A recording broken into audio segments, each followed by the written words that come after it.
मोदी जी ने संसद में अभी बयान दिया, बाबुओं का देश नहीं बनाना है भारत को। है तो नेताओं की भी क्या जरूरत है देश चलाने के लिए? क्या सिर्फ चंद नेताओं से देश चल जाएगा? ब्यूरोक्रेसी नहीं चाहिए। अब सब कुछ आपने कहा डिजिटल हो गया, और आप देखिए एसएससी की प्रक्रिया में क्या डिजिटल है। जितने गंदे तरीके से एग्जाम ले रहे हैं, किसी से पूछ लीजिए, रेलवे का एग्जाम हो रहा है 4 महीने 5 महीने से प्री चल रहा है। ये डिजिटलाइजेशन है। अजीब सी बकवास हो रही है। मतलब अगर ये बातें मोदी जी को भी पता चले तो शायद हंसेंगे, हा ये क्या हो रहा है देश के अंदर। नमस्कार, मैं हूं प्रवीण गौतम। दोस्तों, एक तरफ पीएम मोदी ने नारा दिया है आत्मनिर्भर भारत का, दूसरी तरफ सोशल मीडिया पर एक नई क्रांति की शुरुआत हुई है कि मोदी रोजगार दो। और ये ट्रेंड जिन्होंने शुरू किया, हमारे साथ अभिनय सर हैं जो कि एसएससी की कोचिंग कराते हैं छात्रों को, और इन्होंने ट्रेंड शुरू किया है कि मोदी जी रोजगार दो। आखिरकार जब मोदी जी आत्मनिर्भर भारत की बात कर रहे हैं तो इस ट्रेंड की आवश्यकता क्या पड़ गई? मैं ही ये कह रहा हूं, अगर एक बाप अपने बेटे को पैदा होते ही बोले कि आत्मनिर्भर बनो, तो ये बात कहां तक सही है? हम उसे 17-18 साल तक पढ़ा लिखा कर उस काबिल बनाते हैं, फिर ये कह सकते हैं कि अब तुम अपने पैरों पे खड़े हो गए। तो आत्मनिर्भर बनने के लिए आप सरकारी नौकरी दे दीजिए, फिर वो काम करेगा सरकार में, तब वो आत्मनिर्भर भी बनेगा। मोदी जी ने संसद में अभी बयान दिया, आपने सरकारी नौकरी की बात करी तो मैंने इसलिए आपको टोक रहा हूं कि बाबुओं का देश नहीं बनाना है भारत को, तो प्राइवेट सेक्टर को भी बढ़ावा दिया जा रहा है। प्राइवेट सेक्टर को विलन की तरह क्यों प्रोजेक्ट किया जा रहा है? नहीं, आप एक बात, फिर तो नेताओं की भी क्या जरूरत है देश चलाने के लिए? क्या सिर्फ चंद नेताओं से देश चल जाएगा? ब्यूरोक्रेसी नहीं चाहिए। आप बताइए मुझे, किस नेता को एजुकेशन सिस्टम की जानकारी है? किस नेता को एसएससी यूपीएससी की जानकारी है?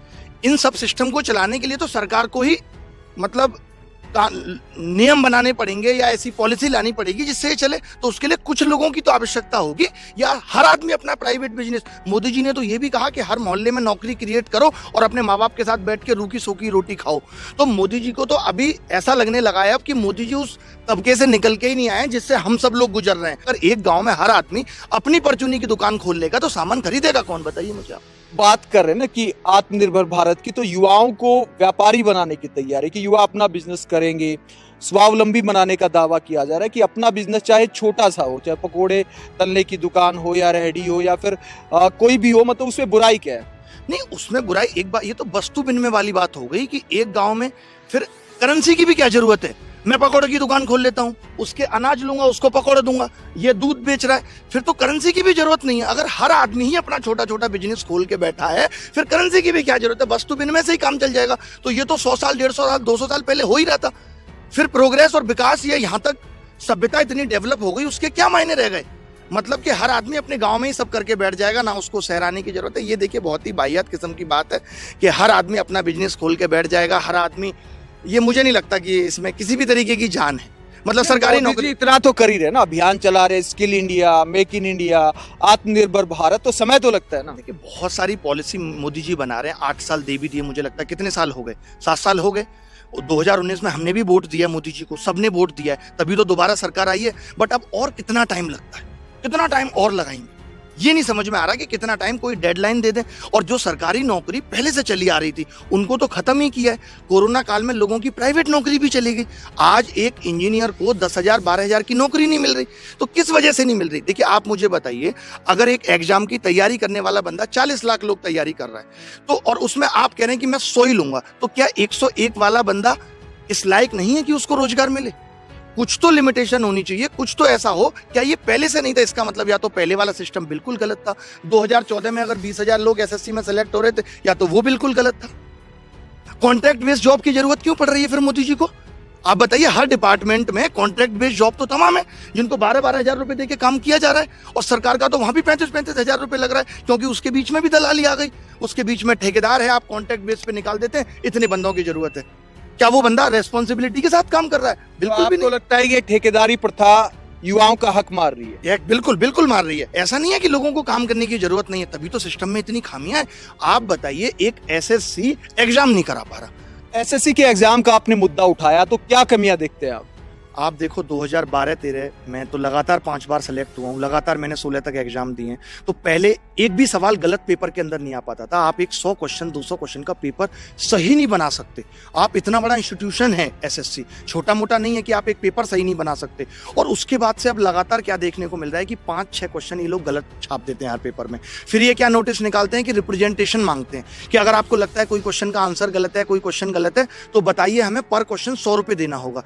गलती तुम करो और गलती बताने का 100 रुपये हम दें। मतलब एक बच्चा आप एवरेज मान के चलिए 500 रुपये देगा। अब हर बच्चे को लगता है यार मेरा 1 नंबर बढ़ेगा या 5 नंबर बढ़ेंगे, चलो 500 रुपये दे देता हूँ। जबकि इससे नुकसान खाली 500 रुपये का ही नहीं है, सरकार को फायदा इससे बहुत है।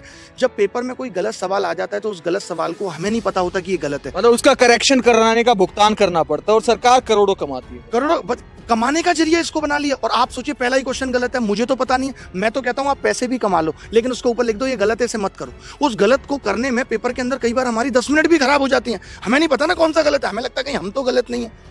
तो इस तरीके की चीजें। और लगातार वैकेंसी तो आप देख रहे हो 2014 के बाद से आज 6000 वैकेंसी रह गई और वेटिंग लिस्ट नहीं है। जो बच्चा, एक तो आप क्या कर रहे हो कि 2018 का रिजल्ट अभी नहीं आया, 19 का आधा दे दिया, अब इन दोनों को एक साथ दोगे तो जो बच्चा 18 में सेलेक्ट होगा उसे खुद नहीं पता मैं होऊंगा, तो वो 19 का भी फॉर्म भर रहा है। यानी एक वैकेंसी 2-2 बार काउंट हो रही है। ये दिखाने के लिए आप कम से कम वेटिंग लिस्ट चला देते, 1000 बच्चों को आप 1500 बच्चों को वेटिंग में रख देते कि ये बच्चे वेटिंग में, अगर इनमें से कोई भी नौकरी छोड़ेगा तो हम इन पीछे वाले बच्चों को जॉब दे देंगे।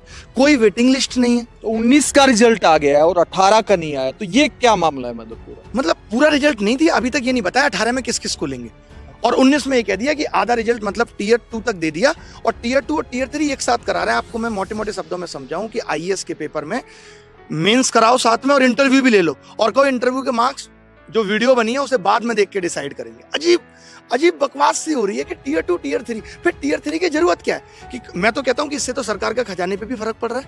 आपने इतने बच्चों का टियर 3 करा लिया, कॉपी पेज कुछ तो खराब हुआ होगा, अब आप कह रहे हो कॉपी उन्हीं की चेक करेंगे जिनका टियर 2 क्वालिफाई है। तो पहले क्वालिफाई करके ही देख लेते, क्या जरूरत थी टियर 3 कराने की? अजीब सी बकवास हो रही है। मतलब अगर ये बातें मोदी जी को भी पता चले तो शायद हंसेंगे, कि क्या हो रहा है देश के अंदर। अजीब सी ही बात है। मोदी जी ये भी तो कहते हैं ना कि सरकारी नौकरी कम हो रही है, तो क्या हुआ, प्राइवेट सेक्टर को बढ़ावा दे रहे हैं। अच्छा आप एक बात बताओ, अगर सब कुछ सही चल रहा है, ये जो मुझे लग रहा है आप जैसे बता रहे हैं, सारे मीडिया वाले ऐसे ही बता रहे हैं कि सब कुछ बहुत अच्छा चल रहा है, मोदी जी भी कह रहे हैं सब कुछ बहुत अच्छा चल रहा है, अगर सब कुछ इतना अच्छा चल ही रहा है तो क्या ये युवा और या क्या युवा के जो टीचर ये सब पागल हो गए? हम लोग कम पढ़े लिखे हैं, लाखों विद्यार्थी हमने पढ़ा दिए। मैं पिछले 3 साल से फ्री एजुकेशन चला रहा हूँ, लाखों बच्चों से मैं रूबरू हो चुका हूं सामने से। तो लोग क्यों परेशान है जब सब कुछ ठीक चल रहा है? जनता इतनी पागल है? मैं ये समझता हूं 10 लोग, 20 लोग, 50 लोग पागल हो सकते हैं, गलत हो सकते हैं, उनको भड़काया जा सकता है, बट लाखों में लोग। आप सोचिए जब अभी स्पीक अप हमने चलाया था 6 महीने पहले तो 70 मिलियन लोगों ने ट्वीट करके कहा था कि हाँ हम बोलना चाहते हैं रेलवे। आज सरकार ये कह रही है कि हम सीईटी ला रहे हैं। सरकार के पास कोई प्लानिंग नहीं है, बस वो बोलना जानते हैं। जैसे आपने कहा मोदी जी ने ऐसा कह दिया, किस प्लानिंग से कह दिया? आप अभी सिर्फ रेलवे का एग्जाम कराने में 5 महीने खा जा रहे हैं प्री का, अब आप रेलवे, बैंक, एसएससी सबको कंबाइन करने जा रहे हैं। आपको लगता है कि आप 1 साल तक तो प्री का ही एग्जाम चलाएंगे? जब हमारे पास अभी वैसा सिस्टम नहीं है तो हमें तोड़ तोड़ के काम नहीं करना चाहिए। मुझे नहीं लगता अभी सीईटी की जरूरत थी, अभी सीईटी की जरूरत ही नहीं थी, क्योंकि आप सीईटी लागू कर ही नहीं पाएंगे। तो डर नहीं लगता कि आप ज्यादा तूफान खड़ा करेंगे सोशल मीडिया पर तो आपको भी आंदोलन जीवी या कंगना जैसी तो आपको देशद्रोही भी कह सकते हैं? नहीं, देखिए ऐसा कहने से कुछ नहीं होता। हम ये ऐसे ही नहीं कर रहे कि आज हम उठे और कह दिया। हमने कंगना की तरह फिल्में दिखा के लोगों से पैसा नहीं हड़ पाए। हमने बहुत जमीनी स्तर से सन 2017 से मैं फ्री पढ़ा रहा हूँ, लाखों विद्यार्थियों को फ्री पढ़ा के मैंने सेलेक्ट भी करा दिया। कोई किसी एग्जाम में हो गया या किसी को प्राइवेट रोजगारी दे दिया कि आज लोग हमसे पढ़ के ट्यूशन पढ़ा के भी 2 पैसे कमा पा रहे हैं। तो लोगों के लिए किया है, लोगों के दिल में पहले प्यार को जन्म दिया है, तब हम ये बोल रहे हैं। तो बहुत लोगों का प्यार, मिलियन लोगों का प्यार मेरे साथ है, इसलिए मुझे डर इसलिए भी नहीं लगता कि मैं, वैसे भी आपको बताऊं मैं डर से मुक्त हो चुका हूं क्योंकि मुझे मोह नहीं है। मुझे बस ये है कि जो कमियां हैं, जैसे कंगना जी तो खुद ही 3 साल पहले कहती थी हमारे घर में बिजली पानी आ रहा है तो क्या हमें दूसरों की चिंता नहीं होनी चाहिए? वही मेरा भी है, मेरा आज भी है कि अगर मेरा सब कुछ ठीक चल रहा है, मैंने भी इस दौर से गुजरा है। मैं भी आज से 6 साल पहले विद्यार्थी होता था तो मैंने भी वो दर्द देखे हैं कि एक माँ बाप कैसे अपने बच्चे की नौकरी के लिए भगवान से मन्नत मांगता है, इसकी नौकरी लग जाए, कुछ हो जाए। तो मैं उन सब दर्दों से गुजरा हूँ। और डर किस बात का है? सच बात कह रहे हैं, ऊपर वाला भी देख रहा है, भगवान भी देख रहा है। अपनी तरफ से अच्छा करने की कोशिश कर रहे हैं और फल की चिंता करते नहीं, अच्छा मिले या बुरा सब बर्दाश्त। आपको दुख होता है कि जो युवा क्रिकेट सितारों को भगवान का दर्जा देते हैं, फिल्मी हीरो हीरोइन को पता नहीं क्या क्या कह डालते हैं, दबंग, सिंघम, तो जब युवा आवाज उठाते हैं कभी भी इनका कोई ट्वीट तक नहीं आता? नहीं, देखिए अब सबका वही हो गया, जैसे कहा कि मीडिया है वो भी सरकार की गुलामी कर रही है, सब यही कर रहे हैं। लेकिन मुझे इस बात का इतना स्ट्रांग इंट्यूशन और भरोसा है कि ये कुछ दिन की बात है।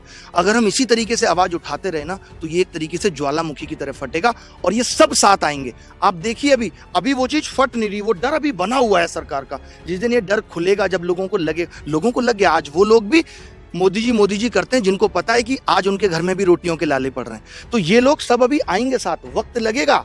मैंने यही सोचा है, पेशेंस रखना पड़ेगा, बिना धैर्य के जीवन में कुछ नहीं मिला। मेहनत कर रहे हैं और सफलता जरूर मिलेगी। ये सेलिब्रिटी भी बोलेंगे, देखना आप आगे आके, आज ये सब भी सपोर्ट करेंगे, वो वक्त भी आएगा और हमला कर रहे हैं। तो ये जो 25 तारीख का आपने कॉल किया है, तो क्या टारगेट है आपका? टारगेट बस इतना ही है कि सरकार इस मुद्दे पे बात करे। अब देखिए, अब ट्विटर पे मैं एक ट्रेंड करा के बहुत कुछ तो लिख नहीं सकता, मुझे ये चाहिए, मुझे वो चाहिए, ऐसा कुछ नहीं है। मेरा बस यही है कि सरकार इस मुद्दे पे बात करे। एक तरफ डिजिटल इंडिया की बात हो रही है कि सारा सिस्टम तेज रफ्तार से हो, बुलेट ट्रेन लाने की बात हो रही है, लेकिन नौकरियां क्यों फटाफट नहीं हो पा यार रही? ये डिजिटल सिर्फ ना बस इनको ये लग रहा है कि आपने हाथ में मोबाइल पकड़ा दिया, सबके पास इंटरनेट है, इनकी आईटी सेल बढ़िया तरीके से मोदी जी की वाई वीडियो भेज रही है, इनकी नज़र में this is called digital India, इसके अलावा कुछ नहीं है। आप बताओ ना, 2012 में तो पेपर ऑनलाइन नहीं था, 13 में ऑनलाइन नहीं था, इससे ज़्यादा जल्दी रिजल्ट आ जाते थे। 2013 में जब हमने एग्जाम दिया तो एक सेंटर पे चीटिंग हुई थी और पूरा पेपर कैंसिल हुआ, और 1 साल के अंदर वो पूरा पेपर भी कराया। उससे बेहतर तो वो दौर था जब डिजिटल नहीं था। डिजिटल आने के बाद क्या हुआ, आज टीसीएस भी अगर कहीं एग्जाम लेने जाती है कैंपस सिलेक्शन के लिए तो सुबह प्री लेती है, शाम तक इंटरव्यू, रात तक तो वो ये निकाल देती है। चलो ठीक है, वो छोटे लेवल पे कर रही है, लेकिन आप अगर बड़े लेवल पे कर रहे हो, आप 15 दिन ले लो, 16 दिन ले लो, देश का चुनाव भी तो 1 डेढ़ महीने 2 महीने में खत्म हो जाता है और रिजल्ट भी आ जाते हैं। सब कुछ आसानी से। एक्चुअली क्या, सारी चीजें प्रायोरिटी बेस्ड है। आप किस चीज को प्रायोरिटी दे रहे हो? हमारे देश की सरकार के लिए बेरोजगारी, रोजगार, ये सब मुद्दे प्रायोरिटी पे ही नहीं है। इनको इससे कोई मतलब ही नहीं है। इनको लग रहा है ठीक है 2-4 दिन लोग चिल्लाएंगे। आप एक बात मुझे बताइए कि अगर कोई बच्चा 85%, 95%, 99%, बल्कि गणित में 200 में 200 नंबर लाके भी अगर सेलेक्ट नहीं होता तो उस बच्चे की कहाँ तक गलती है और सरकार की कहाँ तक गलती है? इसका मतलब कि आपकी एग्जाम प्रक्रिया ही सही नहीं है, आप एग्जाम लेना जानते ही नहीं है। अब सब कुछ आपने कहा डिजिटल हो गया, और आप देखिए एसएससी की प्रक्रिया में क्या डिजिटल है। जितने गंदे तरीके से एग्जाम ले रहे, किसी से पूछ लीजिए, रेलवे का एग्जाम हो रहा है 4 महीने 5 महीने से प्री चल रहा है, ये डिजिटलाइजेशन है? बताइए। अभिनय जी, बहुत बहुत शुक्रिया, और दुआ करते हैं कि आपका ये अभियान युवाओं के लिए कुछ बदलाव भी लेकर आ सके। तो ये अभिनय सर हैं जिन्होंने शुरुआत की है कि मोदी जी रोजगार दो, 2 करोड़ रोजगार हर साल देने का वादा किया था प्रधानमंत्री ने। तो युवाओं को भी सवाल करना चाहिए कि पीएम साहब, आपने वादा किया था तो वादा निभाइए, और कम से कम जो भर्तियां होती हैं उनकी जो प्रक्रिया है उसको तो थोड़ा तेज कीजिए। बुलेट ट्रेन ना सही, सामान्य ट्रेन की तरह तो चलाइए। आप रोजगार के मुद्दे पर मोदी सरकार के काम को कैसे देखते हैं, कमेंट बॉक्स में अपनी राय जरूर दें।